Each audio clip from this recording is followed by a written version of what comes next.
Police honour চিকিৎসকেরা।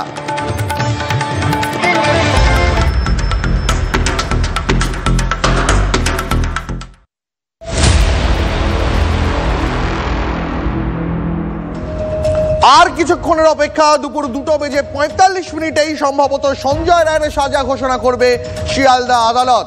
এই মুহূর্তে আমার সহকর্মী শ্রাবন্তী সাহা রয়েছেন। শ্রাবন্তীর কাছ থেকে একবার জানতে চাইবো, শ্রাবন্তী, গত 1 ঘন্টায় কোর্ট রুমের ভিতরে আজ কি ঘটলো আরো একবার তোমার কাছ থেকে জানতে চাইবো।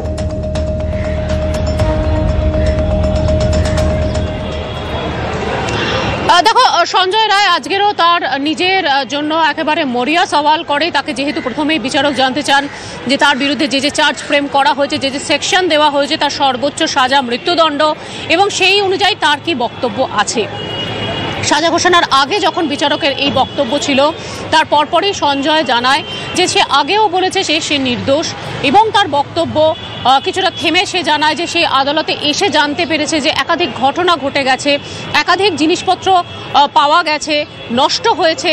সেক্ষেত্রে তাহলে তার রুদ্রাক্ষের মালা নষ্ট হলো না কেন, কেন ছিঁড়ে গেল না এত বড় ঘটনা ঘটার পরে? ফের এই কথাটা বলেন, যদিও আজকের বিচারক স্পষ্ট জানিয়ে দেন যে শুধুমাত্র সাজা ঘোষণার জন্যই এই সময়টা তৈরি হয়েছে, এবং যাবতীয় যে এতদিন পর্যন্ত যে মামলার শুনানি ছিল সে সময় বিচারক বলেন যে আপনার কাছে জানতে চেয়েছিলাম আপনার কি বক্তব্য রয়েছে, সেই সময় এই প্রসঙ্গ আনেননি কেন? যে প্রমাণ উঠে এসেছে তাতে একমাত্র আপনার নামই উঠে আসছে, এর সাথে সরাসরিভাবে যোগ রয়েছে আপনার, তাই এই ধরনের চার্জ দেওয়া হয়েছে।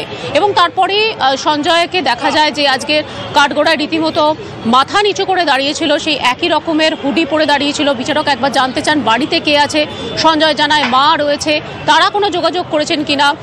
সঞ্জয় জানিয়ে দেয় যে যবে থেকে ঘটনা ঘটেছে এবং তারপর তাকে গ্রেফতার করা হয়েছে, তারপর থেকে মায়ের সঙ্গে বা পরিবারের কারোর সঙ্গে তার আর কোনো সম্পর্ক নেই। এরপরেই বিচারক চলে যান আইনজীবীদের কাছে, তাদের বক্তব্য শুনতে চান। আজকের সিবিআই এর পক্ষ থেকে ফের সর্বোচ্চ সাজার দাবি করা হয়, এবং সেখানে একটা গুরুত্বপূর্ণ দিক তুলে ধরা হয় সিবিআই এর কাছে, যে যার মৃত্যু হয়েছে তিনি একজন চিকিৎসক ছিলেন, অর্থাৎ উচ্চশিক্ষার বিষয়টা উঠে আসছে। যদি আজকে তাকেই নিরাপত্তা না দেওয়া হয় এবং এইরকম একটা ঘৃণ্যতম ঘটনার পরে যে দোষী তাকে যদি কঠোরতম শাস্তি না দেওয়া হয়, বিরলতম শাস্তি না দেওয়া হয়, তাহলে বাকি সময় ভারতবর্ষের বাবা মায়েরা যারা তাদের ছেলে মেয়েদের সন্তানদের উচ্চশিক্ষার জন্য পাঠান, তারা ভাববেন যে কিভাবে পাঠাবো, নিরাপত্তা কোথায় রয়েছে। তার জন্যই বিরলতম আখ্যা দেওয়া হয়েছে এই ঘটনাকে, এবং তার জন্যই সর্বোচ্চ সাজার দাবি জানিয়েছেন তারা। এরপরে জানতে চাওয়া হয় সঞ্জয়ের আইনজীবীর কাছ থেকে। আমাদের সঙ্গে থাকো, আমি তোমার কাছে আবারও আসছি, তবে এই মুহূর্তে বিশিষ্ট আইনজীবী বিকাশ রঞ্জন ভট্টাচার্য রয়েছেন আমাদের সঙ্গে। বিকাশবাবু, আজকেও আমরা দেখলাম সঞ্জয়ের আইনজীবীরা তারা তাদের সর্বশক্তি দিয়ে চেষ্টা চালিয়ে যাচ্ছেন সঞ্জয়ের যাতে সর্বোচ্চ সাজা আটকানো যায়। অন্যদিকে সিবিআই এর আইনজীবীরা তারা কিন্তু এখনো সঞ্জয়ের ফাঁসির দাবিতেই এখনো পর্যন্ত অনড় রয়েছেন। 2:45 আজকে বিচারক বলেছেন তিনি সাজা ঘোষণা করবেন। কি বলবেন? এ নিয়ে আবার কি বলার আছে? অদ্ভুত অদ্ভুত প্রশ্ন করেন আপনারা। বিচারপতি রায় দেবেন এবং সভাপতি যে যার আইনজীবী তাদের মক্কেলের কথাই বলবেন, এটাই তো স্বাভাবিক সত্য। এর মধ্যে নতুন কিছু বলার নেই, বলা উচিত নয়।